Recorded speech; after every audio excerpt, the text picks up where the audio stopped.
Hello, everyone. Welcome back to the RationalInvestor.com's Daily Brief Recap.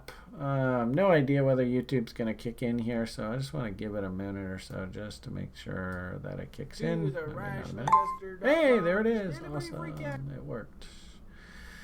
As you can hear in the background, we've got the Duke here helping me this morning. Kind of winged it on my own yesterday for the daily brief recap, and I think it went on for like a half an hour, 45 minutes. Oh, God. But anyway, I hope you YouTubers got some good value out of this. And please understand, if you're having troubles with trying to build your trading plan, I mean, that's what our school is all about, trying to figure out what type of investor you are, where we are going in the world, and what are sort of the bigger picture implications, what type of risk taker you are, what kind of tools do you need to have set up ahead of time to track not only what you say you're going to do, are you actually going to do what you say you're going to do, but also how you emotionally feel. Keep in mind, this game called investing is not easy. It takes tenacity. It takes determination. It takes persistence. You got to show up day in, day out, and do exactly the same thing. And that's like setting yourself up for that kind of behavioral pattern. It's a profession. I mean, this is hard work, and that's what our website is all about. We just help people through our education programs and our school programs just get pointed in a professional direction. And then we just rinse and repeat. Show up day in, day out. Do it all over again. So if you do need help framing that, especially if you're thinking like you want to be a day trader or a swing trader, you really have to do this. You don't have any choice. And that's what TRI is all about. So these free videos are fun. They're it's a way for Brian just sort of get out orally and show you on the charts what I'm thinking in the market. And I find it helpful for myself because I see the market clearer after I do these videos for both the site, the daily brief, and these recaps. But this is just scratching the surface what I do here. Hopefully the information helps you, and I drop you some nuggets every once in a while. But if you really want to, take this to the next level, that's what, joining TRI and the site is all about. And I think on balance, I think we've been pretty positively received by the community. I think we have made a real positive difference in people's lives. Okay, so let's get on with sort of the show here. A little bit of a shill there at the beginning of the video. As always, thank you, Duke. As always, I like to put together these simple chart decks. Obviously, the message isn't going to change a heck of a lot from day to day, but, I always like to just sort of, these are the kind of ideas that we're kicking around now on the site. So we do have a couple interesting ideas that we spent a lot of time talking about through the daily brief today. So let's get to work. First and foremost, we talked about it yesterday through the free video, but I've been talking about this for quite a bit. US dollar confirmed its weekly fractal breakdown yesterday. And also, too, I have on the screen here the British pound and the euro. Accolades to Goldman Sachs for saying that the bottom in the euro and the British pound should be in. They were a couple days early. I personally thought this pound would come down a bit further, but nonetheless, they're looking smart now. So way to go, Goldman Sachs. And the sort of scuttlebutt, the news on the wires this morning, what we talked about in the daily brief is, they're just basically moving towards a deal, something actually getting done, which I think probably is in UK's best interest because I think the populace itself is getting just absolutely sick and tired of this conversation. So good to see that they're making progress. And I wonder, then the only question I have here now is, I would have preferred to see these bottoms and these rallies come in after the event, i.e. sell the rumor, buy the news. It's actually an event. It's a fundamental driver going forward. What I'm worried about is that this now is a, buy the rumor, and then on the actual event, all right, well, now this is our new reality, and it becomes sell the news. So, for British pound, euro wise, obviously, well, not obviously, but, these things are still making lower highs and lower lows off the higher time frames. So we definitely have to start seeing some sort of anecdotal signs of longer term bottoms before we can really call bull here. But I definitely think we have to respect the fact that the US dollar index itself has actually fractaled out here on the weekly basis. If we talk risk on, risk off kind of idea, I had sort of hummed and hawed and told you guys yesterday that I was going to go and buy another put option on the stock market if this inside bar had fired. You can see actually stocks sort of risk on, US dollar coming off. Stocks actually are moving higher here this morning. So on balance, that's actually agreeing with that risk on sort of vote here. And crude oil's also catching a bit of a bid here.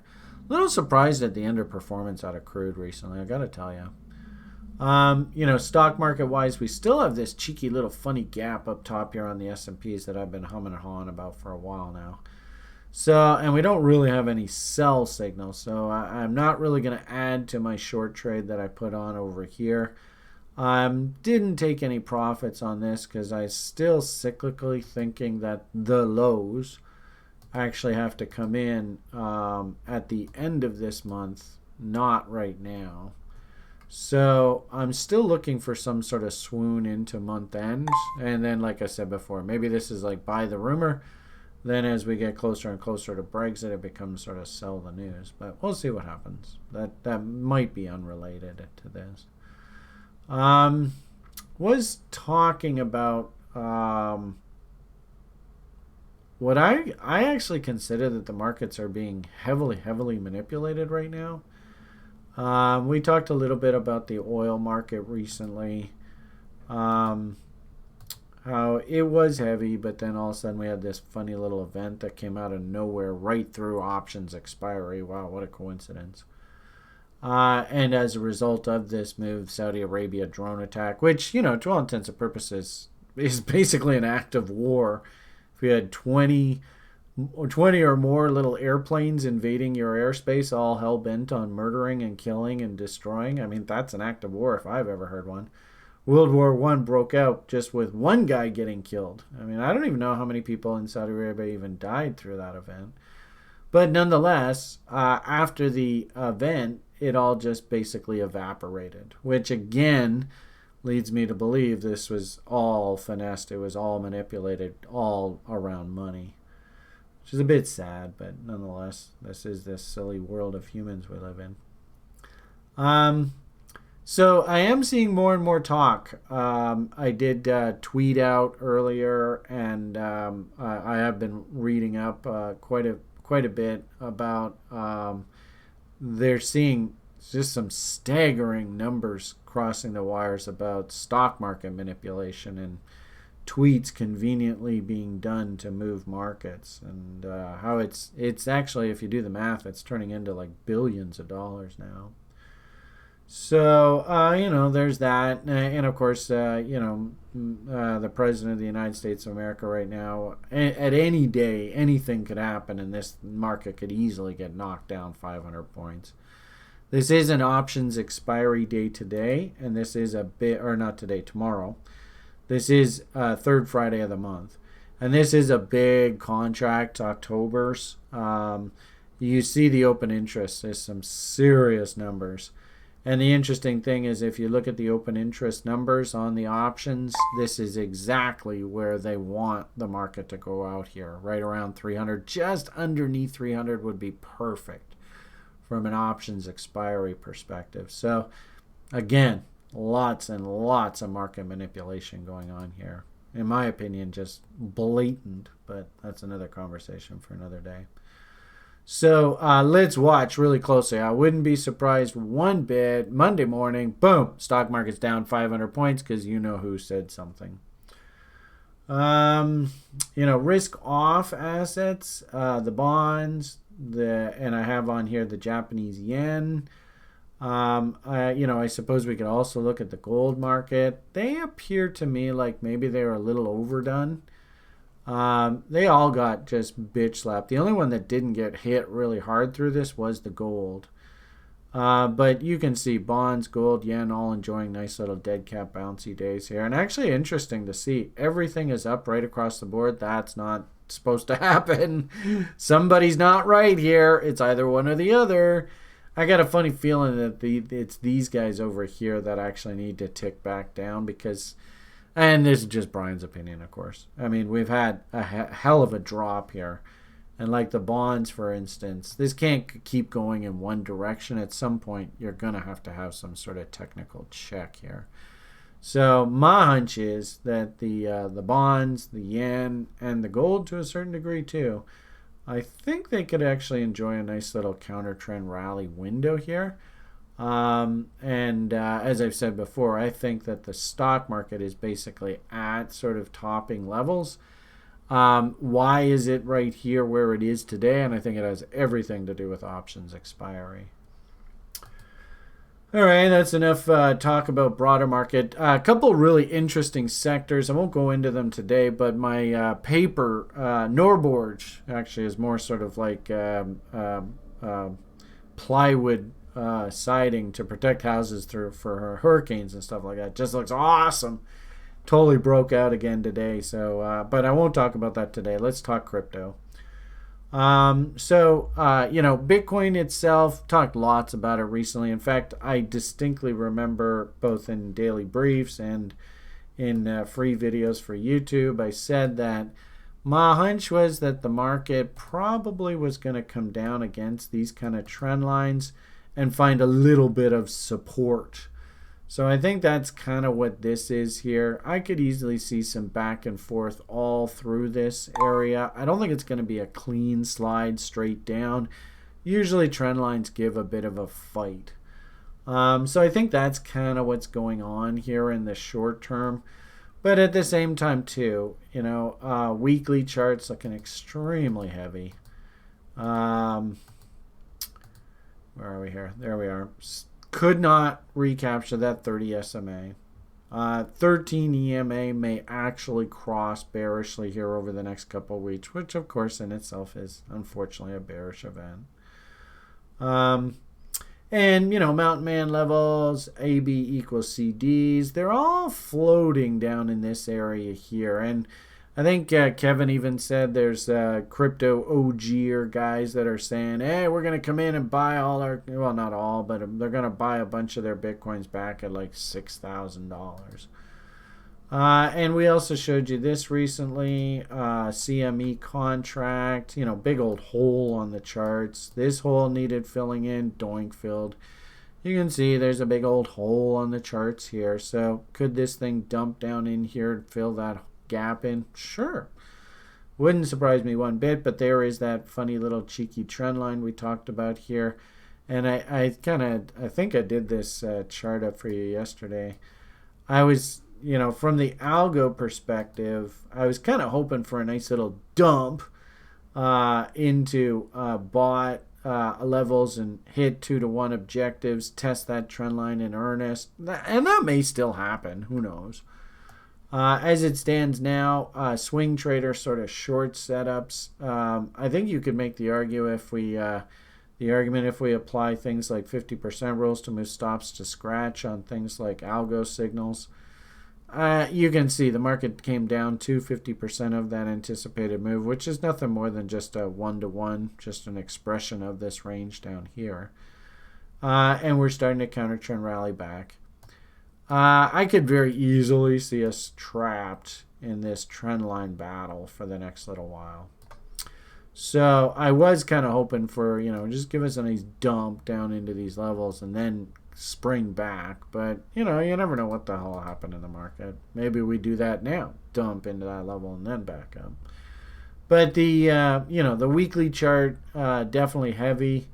Interestingly enough, if we look at the daily chart, this is Coinbase. This is Brian's moving average, 30-period moving average, and the 200-period moving average. They just crossed bearishly.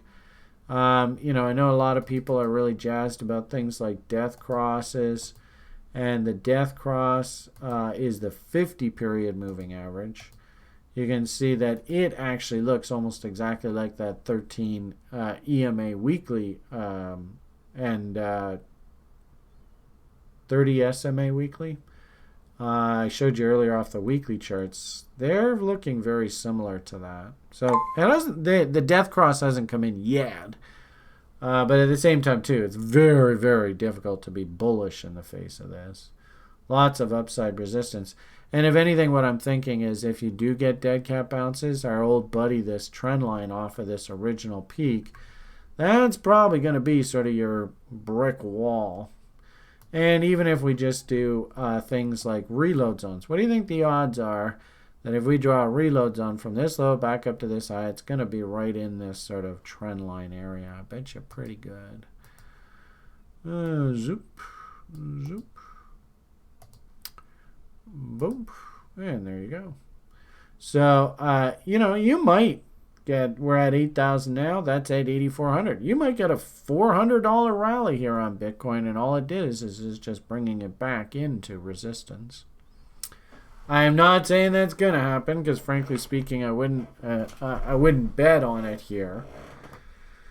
But this is just people's opinions, and they often say that markets range 70 to 80% of the time. So that means 70 to 80% of the time when the market comes down into this reload zone here, we should see some sort of play. And if this is a trading range, well, there is the top end of the range. And there is the bottom. So, can we bottom? We're 70 to 80% of the time. Usually we do bottom. Say there's probably a good 60-70% chance that we do hold these lows.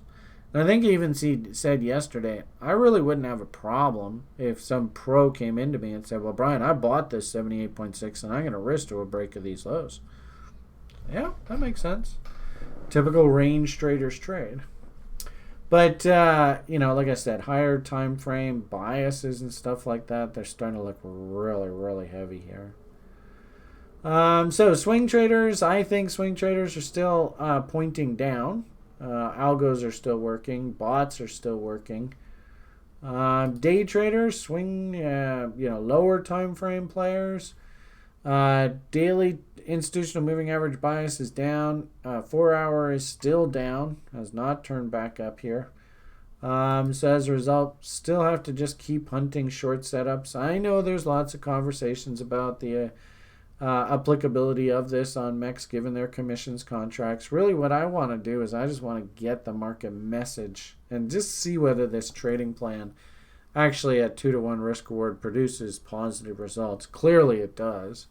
It's just really a question of can we make it work with the commission structure. And so to that end, I went through quite a bit of time today talking about the cross applicability of this trade setup and how I'm going to just start watching the euro now and see if the trading plan, the setup works off of the euro. So that's what this conversation is. And I mean, it's not bad. I mean, I started the study here at the first, and this is just sort of, getting out of the gate. Started the first sort of study of this on this bullish institutional moving average bias off the dailies. 4 hours was already still pointing up, so then we want to look for sort of 1 hour signs of turns. And the cool part about this is, even though I did get sort of 1 hour's little fractals coming in here, we actually have a failure here.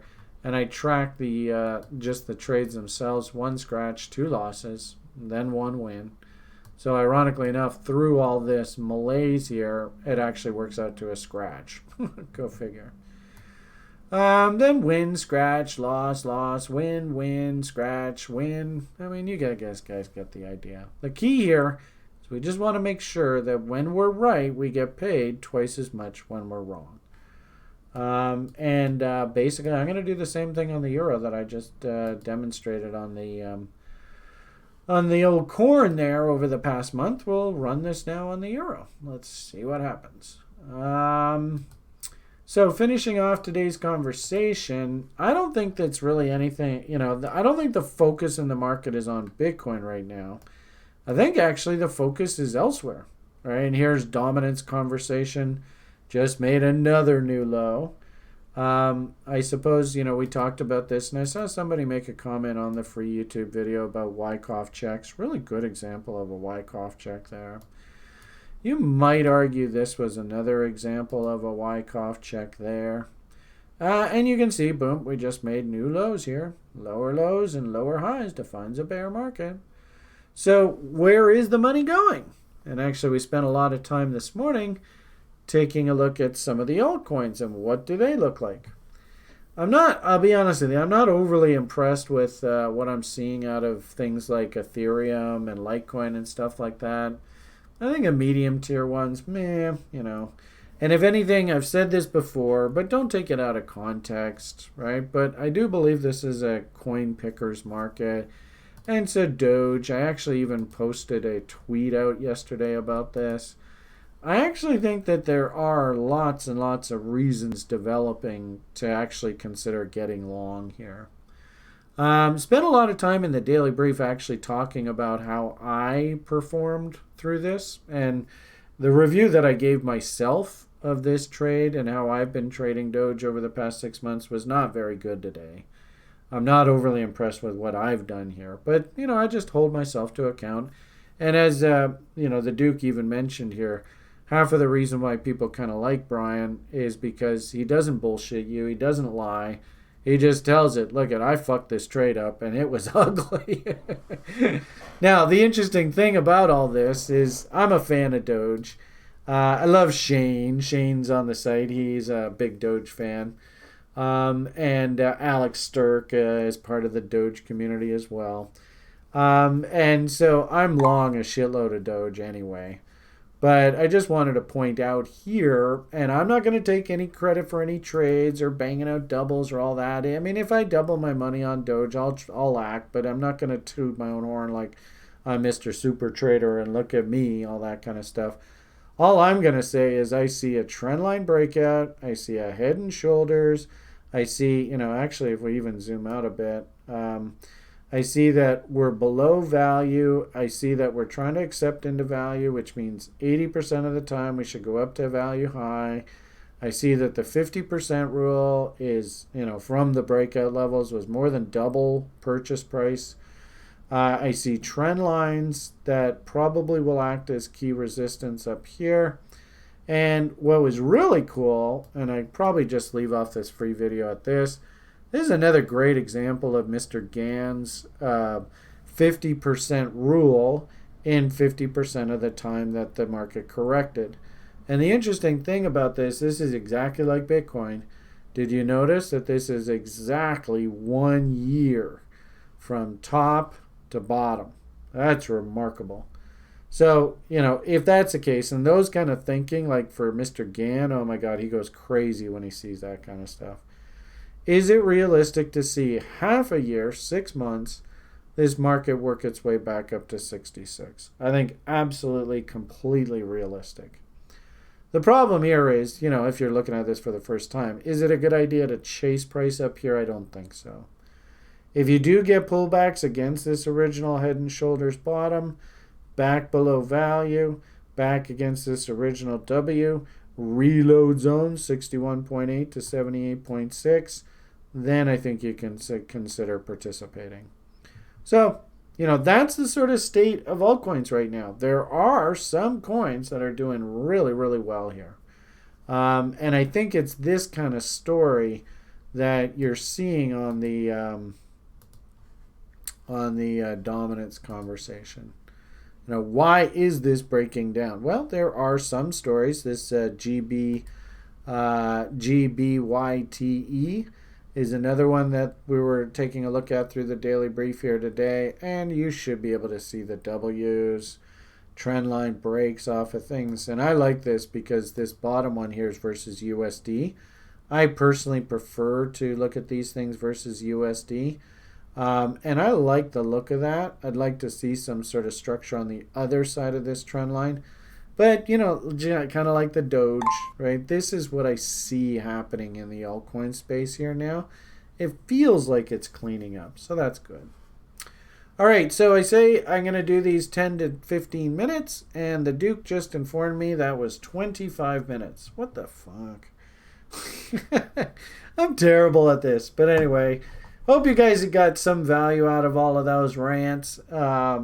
Fun market to participate in, no doubt about it. Up and down like a horse drawers. And if anything, for all the altcoin enthusiasts, it's great to see.